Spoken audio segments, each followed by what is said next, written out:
All right, we'll jump back on the phones momentarily. It is 5:07. Thank you for being with us on Super Talk 99.7 WTN. We carried a little bit of Donald Trump's remarks to law enforcement officers in Washington, D.C., as he's visiting law enforcement. He was going to, I thought he was going to do like a ride-along. I'm not sure if he does a ride-along or not. One way or the other, the President of the United States offering some remarks about cleaning up Washington, D.C., making Washington, D.C. great again, by extension, making the United States of America great again. We're glad that you're with us. We hope to make your afternoon, your commute home, a little bit better than it already is. Hopefully it's going fairly well. I mean, look, if you're in your automobile, if you're enjoying yourself, if you're on the way home, no matter how slow traffic is going, know this. You're doing better than me, because I don't know where my truck is. I feel like maybe my truck has been sold to someone. What are you talking about? So I sent my truck in yesterday. Yeah. And I took it in for a computer glitch. It was doing something weird, Ken, where, the center – isn't your car in the shop too, by the way? No, I got it out. Yeah? Yeah, but I had to give him my left arm. Ew. I'm fearful that that's going to happen to me. Jackson has predicted that this auto shop fiasco that is currently going on with me is going to eventually call me. What did you say? 2 days of live reads? I said a week. A week? That's like a truck. Come on, man. Anyway, we've got a guest on the line. Yes, I'll share more on on that with you in a moment, Ken. But yeah, it's bad. It's bad. I mean, I can't get anybody to. I'm sure they're working on it. They can't figure out. It's a gremlin in the system, man. Every time I touch the volume button, everything goes black. But just the volume button. That's weird. It is very weird. Little glitch in the matrix. But anyway, more coming up on that in just a few moments. Right now, we turn our attention to the Murphy Show hotline, where Congressman Tim Burchett awaits. Always a great conversation with the congressman, and I'm always excited as to his take on the variety of issues in front of us on any given day. Tim, good afternoon. Hope you're well, sir. You're obviously grounding that out when you touch it. And I don't know enough about the situation, but I'm just telling you. Well, but here's the deal, Tim. Here's the deal. Get your checkbook out. Yeah, I know. So here's the deal, though. Here's the weird part, and you'll appreciate this because I know you're a bit of a car guy, right? All right. This is a 2022 GMC Sierra 2500.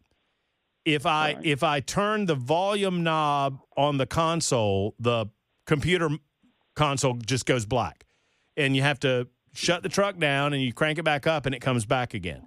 But if I adjust the volume on the steering column, it does the same thing.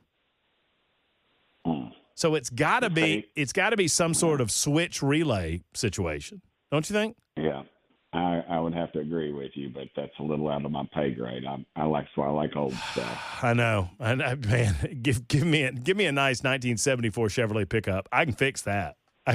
Yeah, and I can't fix this. I wish I could fix Washington, D.C., but it feels like Donald Trump's doing his best to do that. I thought he had reached peak Trump when he positions these liberals to be against the most obvious of issues, like, I don't know, border security and stopping killing people in foreign conflicts. But he has outdone himself on this D.C. deal. No one denies he has the right to do it.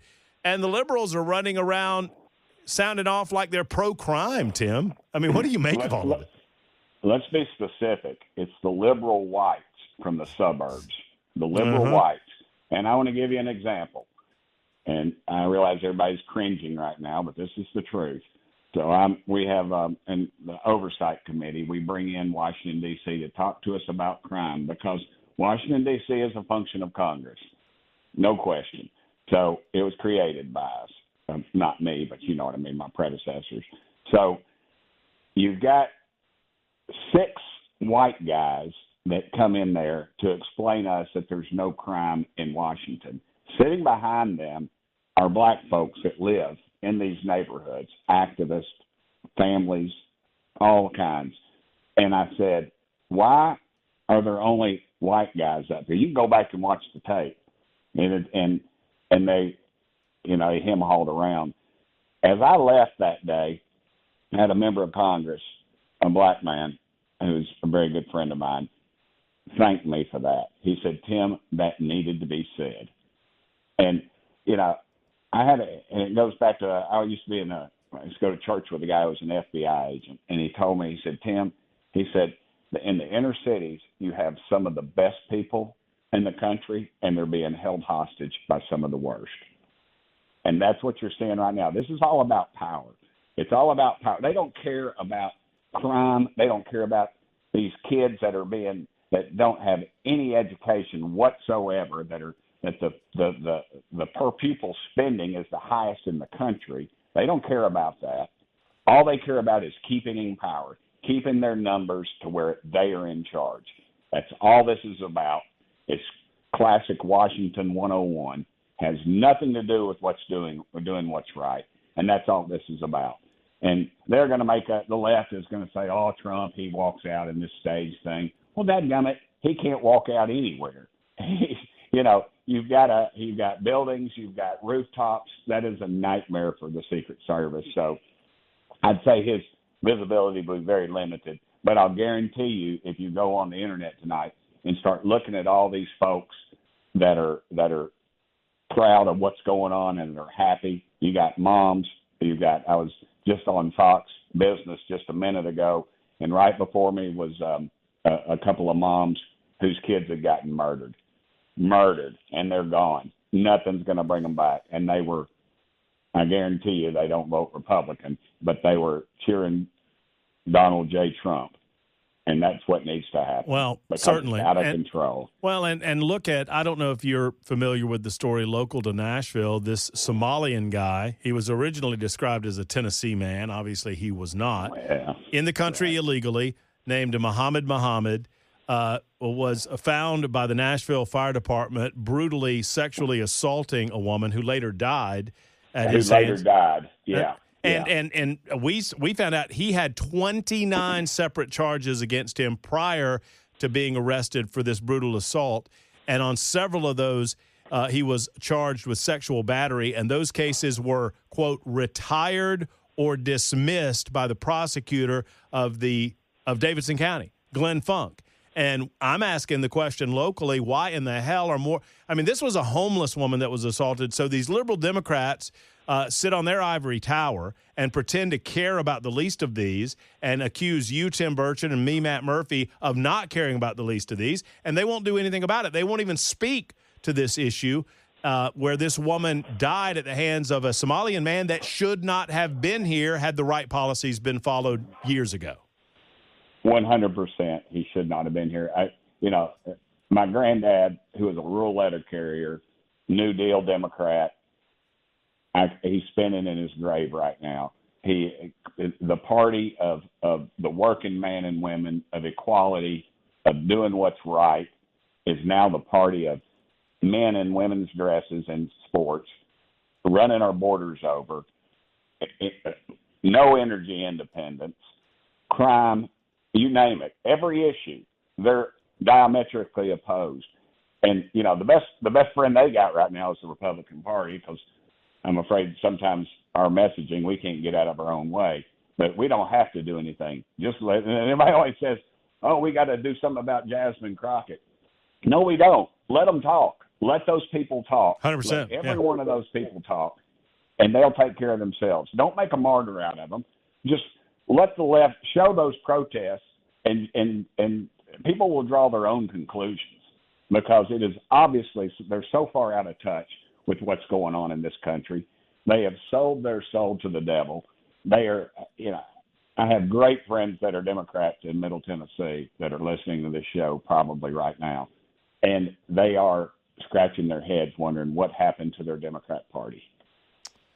No, it's they're off the reservation. They don't have any ideas anymore, and more Americans are recognizing that. They don't have the backs of the little people like they claimed when I was growing up, when you were growing up. I mean, my grandfather was a Democrat all of his life, and he used to say, we're not rich enough to be Republicans. Well, that script is over. That script has flipped, and the party of the little guy is the Republican Party now. I want to ask you about Texas redistricting and your thoughts on that. Yeah. I mean, it is in the middle of a census. It's an obvious attempt to secure more seats in the House of Representatives. That's Texas's right. They have the ability to do redistricting anytime they want to. Now, I find it funny that California doesn't. California voters took that right away from the California legislature, but they're doing it against their own laws in response. But I say bring that on. If they want to play this game, Republicans are going to win this game at the end of the day because Democrats have already been doing this. They've already gerrymandered most of their states to the point that they don't have much gerrymandering left to do. Yeah, I thought it was kind of odd that they went to Illinois, of all places, Chicago. I mean, to hide out. But let's look at the facts. In Texas, there's a redistricting because of populations. That is, and they can say whatever they want to, but elections do have consequences. So they're following their laws. Then California is going to change their law, or just not even follow their law at all. And they're publicly stating, so we can get even. So we will take back the seats that we lost in Texas. That is I'll guarantee you, if that gets into any court that's not a DEI hire, that will be thrown out quickly, because that is not what this is about. Elections have consequences. Parties have a right to fight for their existence, and when we do it, they call it. When we do it, we call it redistricting. When they do it, it's murder. It's just the same old thing. We're winning elections. They can't stand it, so they're changing the rules. I don't know if you're a big fan of Cracker Barrel. I put myself through school working at a Waffle House, and I managed a Waffle House for about a year in Athens, Georgia, Tim. So I've always been partial to the awful waffle, but I've been in a Cracker Barrel or two. Obviously, born in Lebanon, Tennessee. Have you heard this story about Cracker Barrel going a little woke on us? I've heard it. I got mad at Cracker Barrel when they quit carrying my French dressing, the whatever it was, about the time that they started serving alcohol. I thought that was an abomination of Cracker Barrel. But yeah, now they've gone woke. I mean, they're losing their traditional thing. They're going the way of a lot of great chains. I think you look at some of these great chains, if they just go back to the way they were originally, and they had the menus that they had originally that people liked, I think the people would show up. I think you're gonna see Cracker Barrel is going to lose market share. And yes, I love the Waffle House. I ate there 2 nights ago. It is America's premier steakhouse. They serve, at least when I was working there in the mid-1990s, Tim, they promoted the fact that they served more T-bone steaks than any other restaurant in the United States of America. It was true. True. And I love them. But you could read a newspaper through them. They're not telling you how thin they are. They're just telling you that they're there. So talk to me a little about your decision. I mean, it feels, quick to endorse Senator Marsha Blackburn. I don't want to put thoughts in your head, but just give me those. Tell me what your thought process behind going ahead and doing this. I served with Marsha. In the Senate. I was in the state Senate before she was, actually, when she was, I believe, Commissioner of Films, and we developed film credits. Something you won't hear anything about. I ended up passing the legislation or actually doing that, getting money for film credits to bring movies into the state of Tennessee. And, the income tax is a huge deal. That is the number one reason when you talk to people why they're here, the tax status of this state. Because they come from these states, they get a crazy income tax, and then they're not here. So she stood up. She stood in the gap. And I said this, it was right after I joked, but right after Al Gore invented the internet. And she got on the computer, and I sat right beside her, and I remember saying, send the troops out, and they did, and the state responded. That was a pivotal time. People can talk about it. Look, I was there. I was in the governor's office. I was in the negotiations in the House and the Senate between the Democrats and the Republicans. It was down to one person's vote, and Marsha turned the tide. If that hadn't happened, we would have had an income tax. We would have never gotten out from under it, because we have an income tax and a sales tax. And the big boys wanted an income tax because of the tax structure in the code. They'd switch over to investment income, which would not have been taxed under the state of Tennessee's tax structure that they were trying to pass. So your millionaires and billionaires were passing that thing on to us. She stopped it dead in its tracks. And, and look, the state legislature is a really well-run machine. The Speaker of the House and the Speaker of the Senate, fiscal conservatives, good people, they can maintain it. You really don't need somebody to run roughshod over you. You got to have somebody that can maintain, and we don't have to have marathon sessions. When I was in the legislature, I remember one year, I think we spent 9 months in Nashville. 9 months. I mean, I was there during fanfare, which I don't know what if they even have it, whatever they call it now. And look, CMA Fest. When you're senator, you need to know this. It's CMA Fest, Tim. Well, it is now, but back then it was fanfare. But I got a great story real quick. I was at Demos one night. Me and my buddy Brian Mabry were at Demos. I know it's Demos's or whatever. We call it Demos. It used to be downtown. And it was during fanfare, and all these tourists were there, and they were lined up out the door. And this tall, lanky guy walks by the door, and I go, "Hey, that's Vince Gill." And they all ran out the door chasing the guy. And Brian and I walked right up to the stand, and they go, "Table for two?" And yes. And we walked right in. It was, but anyway, so Vince Gill, if you're listening, thank you. You got us fed that night. Vince is a fan of the show. He might be. You never know. Well, all right, I'm going to get yelled. I'm going to get yelled at, but I have to ask this question. I'm going to beat myself up if I don't. I mean, look, I'm just. Tim, I know you. You're as honest as the day is long, but you've also been quite honest about your desire to continue your service in any capacity that you're called to continue it. You're open to the idea of being the next U.S. Senator in the state of Tennessee, are you not? Absolutely. I'm not going to be one of those guys that says, "Oh, I was drafted," or "I'm forming a study committee." If given the opportunity, I will take that opportunity. I think the Senate needs to be shook up a little bit. And I think somebody of my temperament might be the one to do it. I've got pretty good exposure on the national issues, and I think I can articulate the point of the conservative people. We're going to lose our country, brother, and that is not political doublespeak. We've got to have more people that are willing to stick their neck out and say what's going on in both parties. And I think I'm that guy, and I think I could do a really good job at it. Tim, we will continue this conversation down the road. You know how much I love your forthright nature, your honesty, your straight shooter, and I appreciate that about you. And you're always willing to come on and talk about the issues of the day, and we love that about you, too. Thank you for being here. Thank you, brother. And I love the fact that you like Waffle House. We'll have to eat there. Come on. My doctor says I'm getting too much salt, so I don't know what you do there. No, you order a triple over light plate, scatter, smother, cover, chunk, top, dice. That's what you do, okay? All right, I'm there. All right, we'll see you. All right, take care. There's Tim Burchett. I'm late, 25 after the hour. Super Talk 99.7 WTN. You know, I'm going last under protest on nincompoops today because I don't know that Jackson really won that yesterday. I won handedly. I don't know that I believe in all of that. Now, am I too lazy to go recount it? Yes, I am. Now, is Jackson pulling an Auburn here?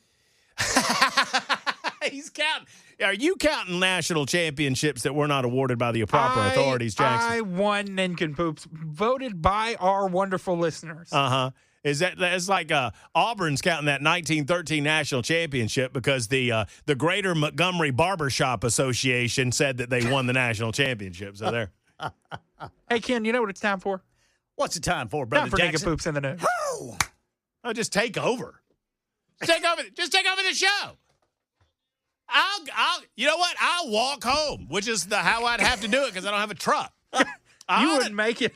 You wouldn't make it to Broadway. I ought to name the service department of but I like the place that I took my truck, and I'm gonna I have confidence they're gonna fix the truck. I'll take you home, brother Murphy. Thank you, Ken Weaver. Thank you so much. You're very kind. Would Ken, not leave let him you here. walk. I bet I could get a ride. I bet I could go out there and get me a ride from one of these ne'er-do-wells outside of this facility. Just go over there to that Comfort Inn. I can get old Marbled Rye Haircut to take me home. Yes, sir. You remember that fella? Yes, sir. So will the room be ready at 4? What is his name? Ken Weaver. No room. Go into Larry. He'd be here at 4. Oh, remember what they told us the night after we stayed there? Y'all were supposed to be at the Best Western. Yeah. Why did we book you over there? What happened? We stayed over there. Over at this Comfort Inn. Over there? Yeah. Had an old boy over there. How was that? Yeah. Not good. It's a, what's the name? Give the name. No room. He's And like, it's a, your room will be ready at 4. he's like the soup Nazi from Seinfeld. Yeah. No room for you. From my experience was my room was there. Yeah, you were set. Oh, yeah. But then I got in the room and the heater didn't work. Remember, there was ice everywhere. Right. And so I went back up and I said, my heater doesn't work in my room. Go back to room. We will be there. I'm like, well, do you have another room? Go back to room. I'm like, okay. So I go back to the room. And it's like, by then it's like 9 o'clock at night. Jackson, they knock on my door and I open the door and they push this cart in with a huge heater. You were warm, weren't you? And no, they replaced the actual unit in the room while I'm sitting there. It took them like an hour. And it was Very cold outside, boy. It was cold. Oh, it was cold. Anyway, so yeah, I'll get a ride from Marble Rye over there at the Comfort Inn if I No need ride. be. No ride for you. No ride for Why were you. y'all booked at the Comfort Inn? It was icing. I'm gonna go. Yeah, I mean it was. No, but we normally stay somewhere else. Why That's not- specifically was Yeah. there? I'm going to go ahead and blame Dan Mandis Oh, of that makes Nashville's sense. Morning News. Okay. That's what I'm going to do. Broken TV, wrong hotel. Yeah, I mean, just, I default to that. When was this? A couple, I hadn't been here long. It's been. Hey, that was your first year. That was my here, first man. winter. That was my Yeah. first, like January, February of 22. Yeah. So that was a minute or two ago. Nasty weather that day. Nasty. It was nasty. Icy. Just cold, bitter cold. Yes.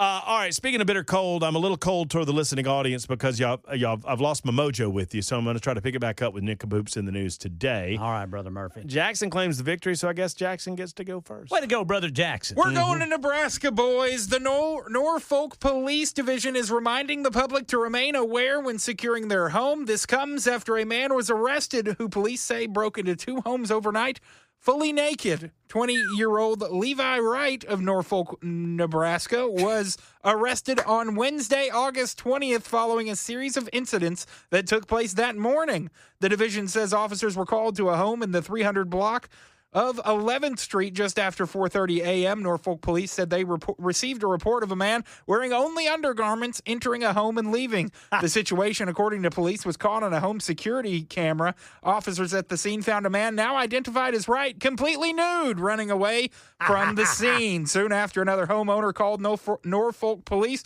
to report a naked man had entered her home and was in her basement. The police officers found Wright and took him into custody without incident. While being taken into custody, officers discovered Wright had signs of alcohol consumption, such as odor, slurred speech, and unsteadiness. Slurred speech, huh? Just had some underwear on. And I just only some had underpants. 2 beers. Yeah, just 2 beers. Just 2 beers. Where's Live PD when you need them? I had to censor that episode. Ken Weaver, you may go first or second, sir. All right, Second, sir, boys. second. Now, you tell me if we've already done this, okay? Because this here's a local story. We've already done it. I'm just kidding. It's kind of local. It's Maryville. Oh, nice place, Maryville. Yeah, I like Maryville. So a man in underwear charged with burglary. Kyle Wells, 35 years old, was arrested Saturday, August 16th after Maryville police officers reported finding him in his underwear at the Maryville Little League baseball Oh, fields. no. Officers had received a call that an unknown man had been walking around a resident's backyard and making odd statements. According to the report, when officers found Wells, he was struggling to keep his balance, and he would, quote, make statements that a reasonable person would not be able to understand. I love cop speak, man. I was telling you that she told me $5. Anyway. Officers said that when asked where he was, Wells responded that he was currently in South Knoxville and that Joe Biden was president. When officers asked where Wells was coming from, he allegedly told them he was with friends at their spot. and that they had a variety of drugs. For those unaware of East Tennessee, South Knoxville and Maryville are not close. No. At all. But relatively, Maryville's south of Knoxville. That's isn't like it? me saying I'm in Cookeville. Well, they're in East Tennessee.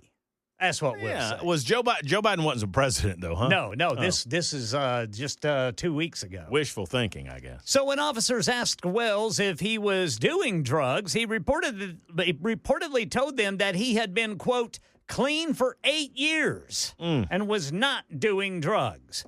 According to the report, when asked where he was for a second time, Wells stated he was in Oak Ridge and that the officers did not have jurisdiction anywhere except their patrol vehicles.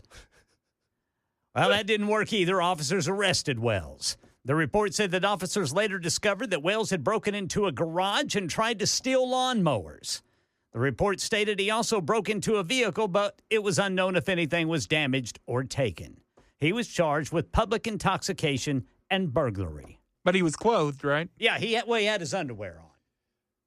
Had his underpants on, and I think he's getting, if I'm not mistaken, I was trying to look this up on the map, he went from South Knoxville to Maryville to Oak Ridge in that length of time. Right. So he continues to get further away from the arresting officers in his mind. And he was acting a lot like Joe Biden. Hey, whoa, Jack. Whoa, hey, buddy. Watch what you're saying, Jack. Corn Pop was a bad dude. I would like to note, by the way, for most of you listening on the radio, you don't know this, but Jackson is solely focused on winning another round of Nincompoops in the News. So those of you watching on Talk TV, you're not getting the full experience right now. And I would like to just suggest that maybe some of you should judge Jackson accordingly for not doing the proper job on Talk TV. I'm just throwing that out there. Matt, you pay for the fraction. I'm Fraction Jackson. I popped over to see some of the reaction to Jackson and Ken Weaver's story in real time on the chat, and I'm just watching a big old box of Matt Murphy reacting to these stories. Made me feel very odd. All right, you know what? I've got a lot of stories to do of a local variety, and I'm going to go ahead and retrofit a story that I was going to talk about anyway into Nincompoops in the News, because these most certainly are Nincompoops. And the Nincompoops in this story would be the portion of the gay community in this listening area that continues to insist on a pride parade. Here's the story. Nashville Pride Wednesday, that was yesterday, announced the nonprofit is facing a $250,000 shortfall after losing nearly half of its sponsors ahead of its June events, and said that it may discontinue its annual festival and parade if additional funding is not secured.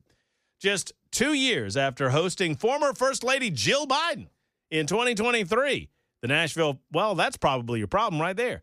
Nashville Pride would raise the alarm over financial standing in June, when it said many of its, quote, longtime supporters were reducing or terminating their financial commitments. 2 months later, the nonprofit this week revealed that its sponsorships dropped by 40% in 2025, resulting in a total loss of $270,000 in revenue, with some pulling out just 30 days before the festival. According to a Tennessee Star report, many prominent names in the organization's 2024 list of sponsors were absent this year, including the vehicle manufacturer Nissan, Jack Daniels, both of which were subject to investigative work by the fine filmmaker Robbie Starbuck.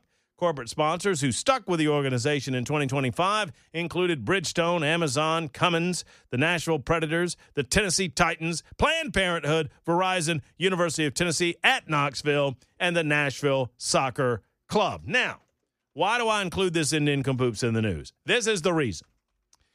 The Pride Parade and the entire idea of gay acceptance was born of the concept that you weren't accepted, that you had to stay in the closet. Here's what I have to say to the gay community.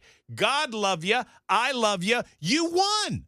Congratulations. Nobody gives a crap that you're gay. Nobody cares. Nobody cares. You want, isn't that what you wanted? You wanted nobody to care, and now nobody cares, so you've won. Congratulations. You don't have to have a Pride Festival anymore. It's okay. Let's just call it a day and become just another member of the Nashville community with equal rights. Isn't that what you wanted? Or do you really just want to be treated special with glitter? That's my nincompoop for Nincompoops in the News on Super Talk 99.7 WTN. You can vote for me. The stark contrast between that rant and this music is pretty good. I'm not gonna lie. Very serious, very, They're throwing glitter everywhere. Maybe more corporate sponsors would want to be a part of your parade if you didn't have so many ding-dongs on the route. By ding-dongs, I mean, ding-a-lings, idiots, nincompoops. That's what we're. Reports of mass shooters have turned out to be false today. And here in Nashville, we've had a bomb threat at a school. Mass shooters reported at colleges. A bomb threat called into a Nashville school. And Wilson County teachers facing higher out-of-pocket expenses for insurance coverage. All these stories and more coming up at 6 on Super Talk 99.7 WTN. So I'm going to give you we talked about this yesterday before it became so fashionable. We are ahead of the curve by like 20 hours in most cases on these stories because, we're on the radio until 7 o'clock on any given evening. But we saw and played for you the clip from Good Morning America yesterday, the change in the logo of Cracker Barrel. I have a hot take for you, and it's not the one that you might expect. Now, Jackson, are you doing some tallying on the super text line over there? You whooped me. You opened up a can of whoop ass. Congratulations. Well, here's the deal, y'all. I'm not trying to look. I'm getting glitter bombs. Folks are I'm opening up some glitter bombs over here on the super text line. Thank y'all for the glitter bombs. Look it's one of those I have many gay friends things, but I do. I sincerely don't care. I believe that there are certain things that we can handle in our own time, human beings, and there are other matters that perhaps of a faith-based perspective that are handled in God's time if you are of that position or predisposition. That said, I love everybody, and I don't understand the changing position of the gay community that insists on the Pride Parade. Like the Pride Parade was started when people were being judged and when people were being unfairly treated based on their sexuality, right? They simply wanted to be accepted as a part of the community. Now, that didn't mean that I had to associate with them or you had to associate with them. They just didn't want to be treated unfairly as a result of who they decided to spend time with, right? I don't care. Genuinely don't care. Just don't force it into my life necessarily or force it into other people's lives necessarily. Well, you won that fight, right? You won. Tell me you haven't won. So what are we doing? Well, what it's become, sadly, and I'll tell you, most of the gay friends that I have agree 100%, it has sadly become an over-sexualization of their lifestyle to the point of perversion. And they hate it too. The vast majority of the gay community hates the fact that the San Francisco-style